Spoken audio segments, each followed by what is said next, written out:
It wasn't just, products for kids, it was housing. People looked at the farmlands and realized that boomer parents having 3.8 kids each, 92% of women who could have kids had them, were having more kids than the previous generations. So we were outgrowing our row houses in St. Louis and San Diego and Newark, New Jersey, where I grew up. And so people looked at this land, just like you're doing in your own kind of metaphorical way, and they said, maybe we can turn that into a new style of housing. And the traditionalists said, we've got the city, we've got the country, that should do it. But they would have missed out on the 500% growth in real estate value in those regions during that decade alone. And it wasn't just the homes, it was all the stuff. It was the variegated carpeting, it was the Frigidaire refrigerators, it was the Princess telephones for this youth generation.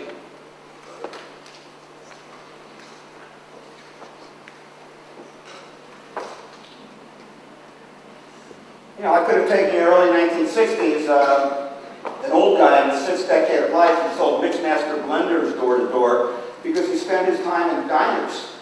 He took note of the fact that these teenagers, which is a new word, seemed to always be in a hurry. So it occurred to Ray Kroc that what the world needed was fast-eating restaurants. Everybody said to him, "You're crazy, you already eat too fast as it is." But he licensed the McDonald's Brothers burgers, and the rest was history. And of course, the question now is, what's going to happen when this huge mass of people become 55, 65, 75? Because it's a predictable phenomenon. And in the marketplace, there is no more predictable phenomenon than this. None. But 65 is not what it used to be. I mean, the average age of the Rolling Stones right now is 65. I figure Keith Richards physiologically is somewhere between 105 and 110. And here's where it got interesting. I spent my first 15 years in the not-for-profit sector, and then I became curious about business, and I spent the last 20 or so years in the business sector, building companies, raising money, helping and guiding small, medium, and large enterprises. And when I left the not-for-profit sector, I realized that in business, a key variable was growth. So if you're running a senior center and 1,000 people came during the year, and the following year 1,000 people came, that was a good year. But if you were looking for attractive market valuations, you had to have 1,200 people come the next year. And double-digit growth was better than single-digit growth. So I went back and we cut all the census data from the point of view of growth. So this was the 1950s, displaying each demographic segment, which grew, which shrank, and relatively by how much. 1950s, this was the 1960s, this was the 1970s, let me know if you see a trend forming here. 1980s, 1990s. Here's the decade in which we're currently finishing things up, but here's the 20-year spread. This is the way America is demographically reconfiguring between the year 2000 and 2020.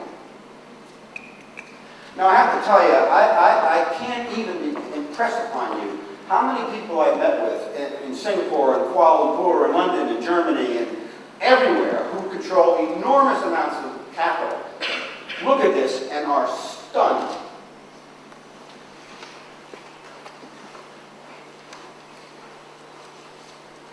And then once they get it, and by the way, I can show you similar slides from pretty well all the countries in the world. People say, oh, it's just a fluke in America. No, it's not. And then they say, wow, what businesses should we be in?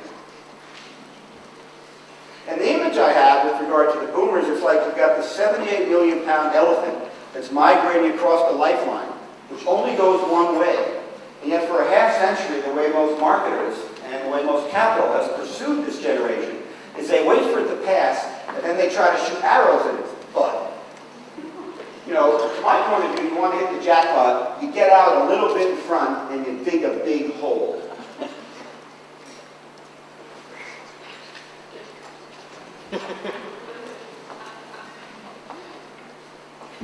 Globally, those countries in dark blue, Europe and Japan, because of low fertility and higher longevity than ours, are already aging nations. But I'm going to click this device and show you the year 2025. Watch the color blue. So all the modernized nations in the world are about to be transformed by this age wave. Heading into a zone that has never been mapped charted, language, story, thought through, or marketed to. Now, honestly, if that's not an opportunity, I give up.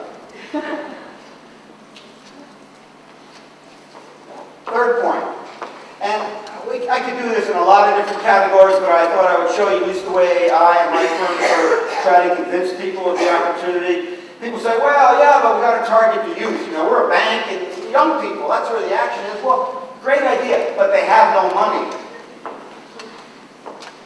So if you're in financial services, your target audience ought to be the 50 plus or the 45 plus, certainly.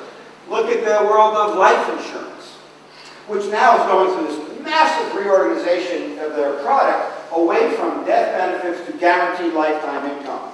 And with the disillusionment with the equity markets and their volatility, it's conceivable that the next product that will be the financial product for all people seeking some sort of secure peace of mind in their longer life will be some fusion between an annuity that's not so highly commissioned and compensated and a certain portfolio of stocks. So the life insurance industry is coming alive right now in new ways. Look at even the purchase of cars and trucks. Normally you don't even see people over 45 or 50 in ads. Oh, they already know what they're going to buy. Well, no, they don't. Healthcare, obviously. And so much of the opportunity is in all the different sides of healthcare. Just look at prescription drugs. You know, 74% of all the pharmaceuticals in America are consumed by people over 50. And so that industry understands its target audience better than all others, in my view.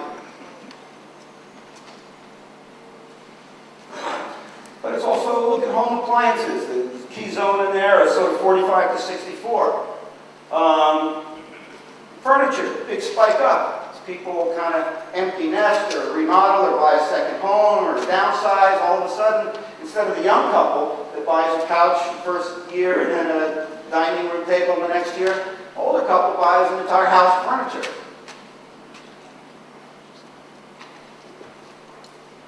Personal care and beauty products, which are about to go crazy as this battle takes place. There's this fascinating battle going on in the world between the anti-aging people and the healthy aging people. And it's a real battle.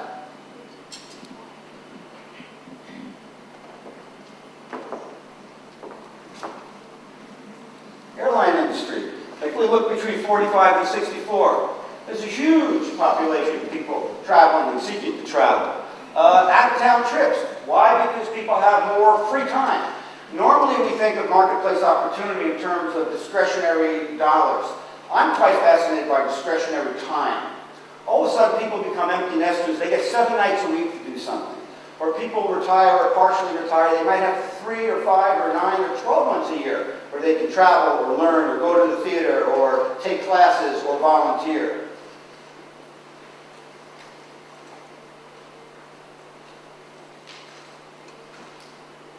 Entertainment. You know, I mean, I was out doing a speaking tour about 2 years ago, and everybody was saying, oh, you know, the entertainment industry is, you know, really, you got to stir up the youth market. And what I noticed that year was that the Beyonce tour, with Jay-Z producing it, bombed and shut down. Eminem shut his tour down. The Rolling Stones, U2, the Eagles, sold out. Fourth point.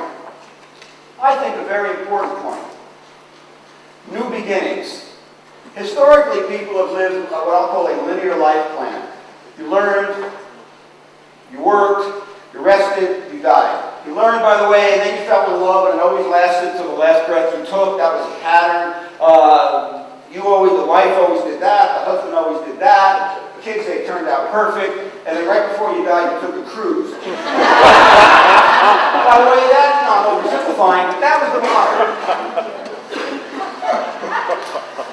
Now, what if I had magic, and I do not, but if I had the magic where I can give you 3 or 5 or 20 more years of life?